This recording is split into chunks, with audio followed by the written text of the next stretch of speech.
Hey up, Rayvers. It were the 80th anniversary of VE Day a couple of weeks back, so I asked the wonderful Raytrons, Nickel Raytrons, over on my Patreon page for their VE Day World War II themed suggestions. You know, they were quite vague. They could interpret it how they see fit. Some great suggestions in there, but the rotating review randomizer selected The Great Escape. The Great Escape. Oh, yes.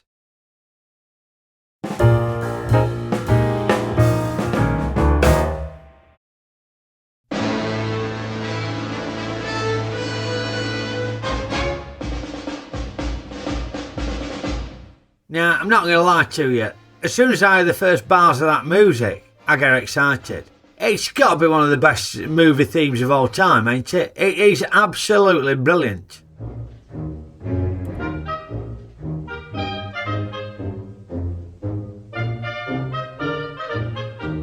Only a couple of years before, he'd done the Magnificent Seven theme tune, hadn't he, Elmer Bernstein? Absolutely brilliant themes. Like I say, up there with best of all time. Been much copied, ain't it? Yeah, much parodied. I think the England football fans use it to know, don't they? The official band plays it. But the fact that, you know, this film's what? Over 60-year-old. And folk will still recognise it instantly, won't they? Just superb. And the film opens as a load of Allied prisoners of war are dumped at the brand new prisoner of war camp Stalag Luft III.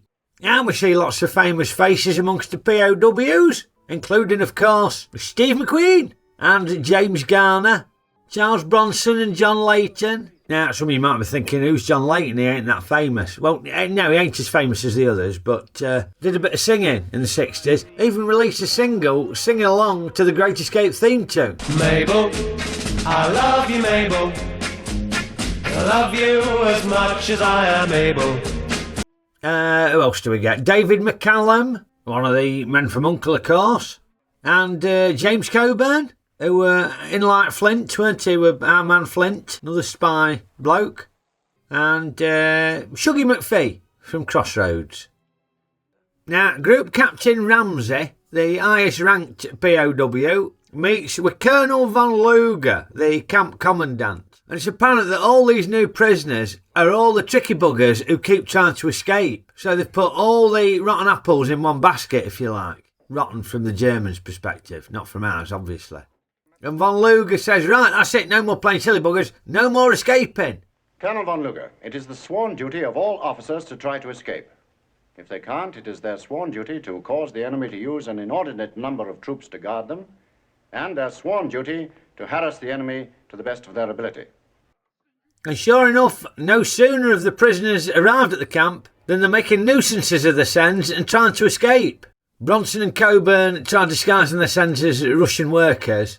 Shuey McPhee, John Layton and some other blokes narrowly avoid getting forked in the arse.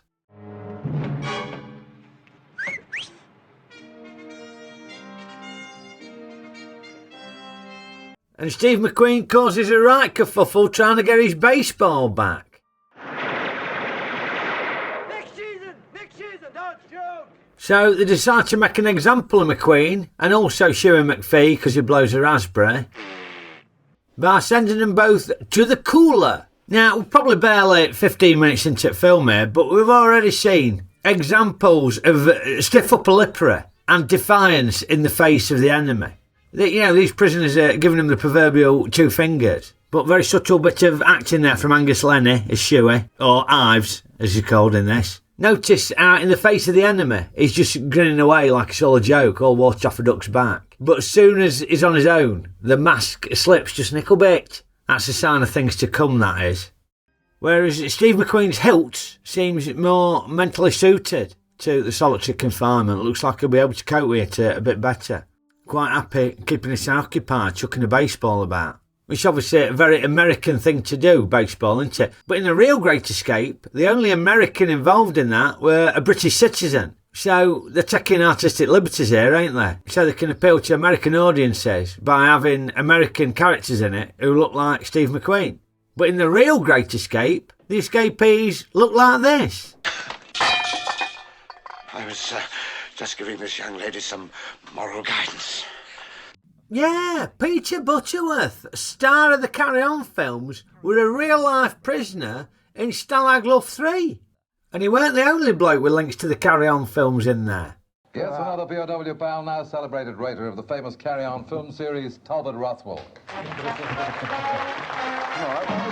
Yeah, it's Talbot Rothwell, who wrote loads of the Carry On films, also wrote Up Pompeii. And saluting! Now, Peter Butterworth and Talbot Rothwell apparently managed to get a theatre built in the prison camp. And they put on productions and stuff which would mask the digging. And they'd hide a load of the dirt, the soil, at the theatre under the seating.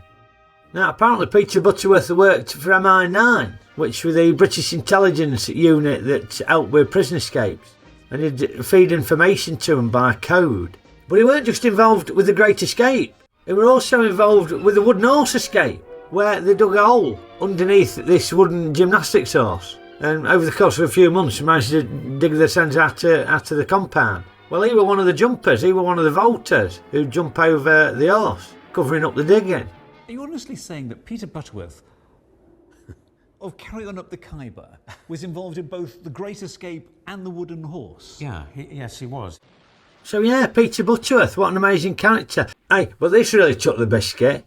He auditioned for a role in the Wooden Horse film and didn't get it. Of course, when the film Wooden Horse is being planned, you seem a natural choice for a role and you go along for an interview, but you didn't seemingly get the job, Peter. No, I went, Rupert Davis and I went up separate times, but we didn't get into it because, at least I didn't get into it because they thought I was too fat and well fed.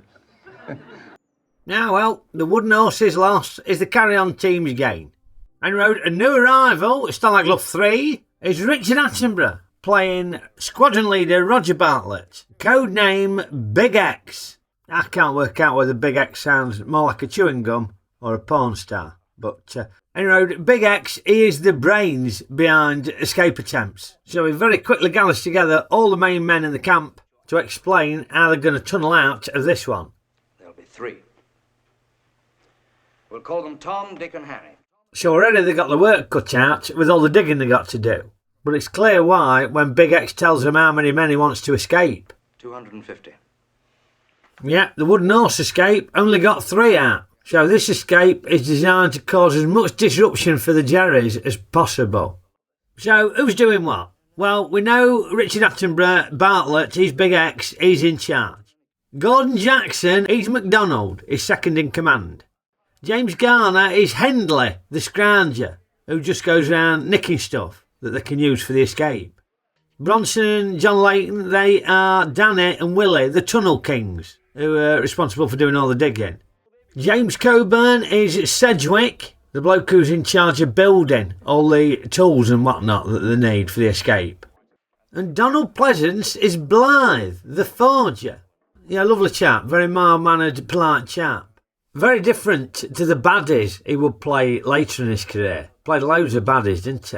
And watching The Great Escape back now, some of the innocuous lines that he delivers. If you're thinking about his baddies that he plays, them same lines, very sinister. Sorry I'm late, Roger. Hey, see, you could take that a different way, I think. Maybe that's not the best example. It's probably better demonstrated if, instead of this nice, friendly background music, I'm afraid this tea is pathetic. it's replaced with more sinister music. It's not that I mind so much. Tea without milk is so uncivilized. You see? Terrifying. Now, David McCallum, he's Ashley Pitt, in charge of dispersal. Has to come up with a way of getting rid of the dirt from the tunnel. And this is blooming ingenious, this. He's just smuggling it out down the trousers and just kicking it into compound so nobody can tell. I think that's one of the most impressive things about this escape, is how ingenious everything was, with such limited resources. Where in God's name did you get these from? Henley. Oh, where did he get them? Well, I asked him that. What did he say? Don't ask.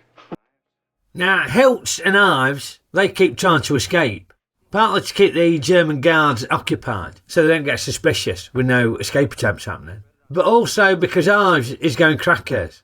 It's a blitz out for me, forget it. And after another failed attempt lands him in the cooler again, you can see he's cracking up here. Definitely ain't temperamentally suited to the solitary confinement. Hiltz is able to cope with it a lot better. Although that's going to be annoying, isn't it? Not being able to wash that mud off. Oh, you know, your skin gets all dry. Oh, no. That's enough to send anybody crackers. Now, it ain't smooth sailing. There's various hiccups along the way. For starters, the tunnel keeps collapsing. No, the tunnel keeps collapsing. So they have to find loads more wood from somewhere to prop it up. Hey, bloody good stunt this. LA, pop fire!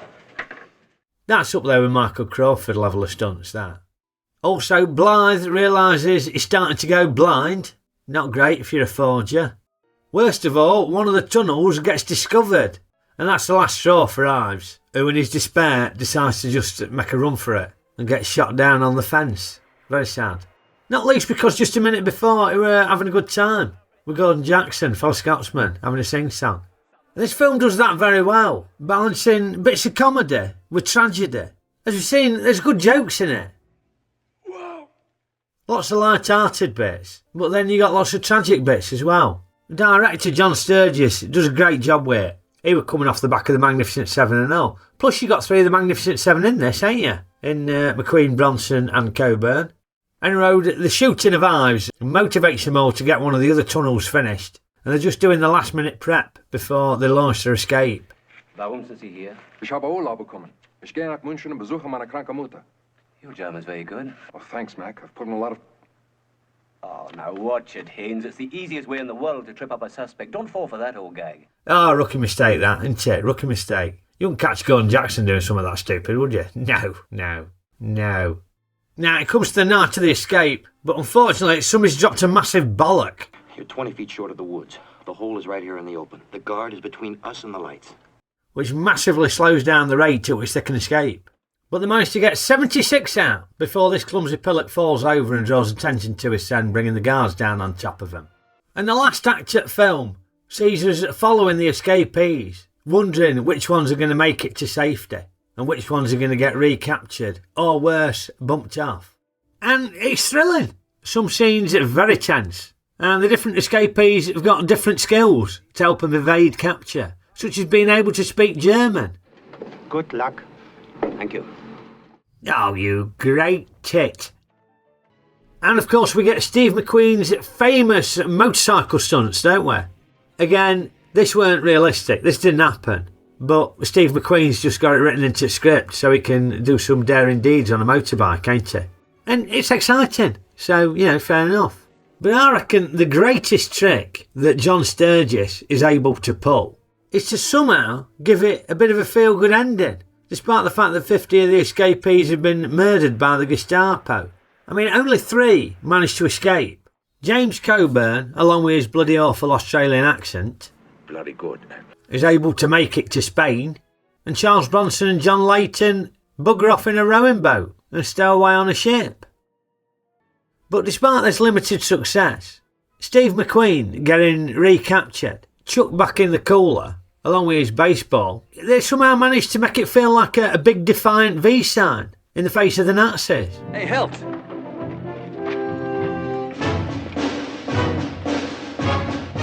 And then the fantastic theme tune kicks in again, so you come away feeling pretty good.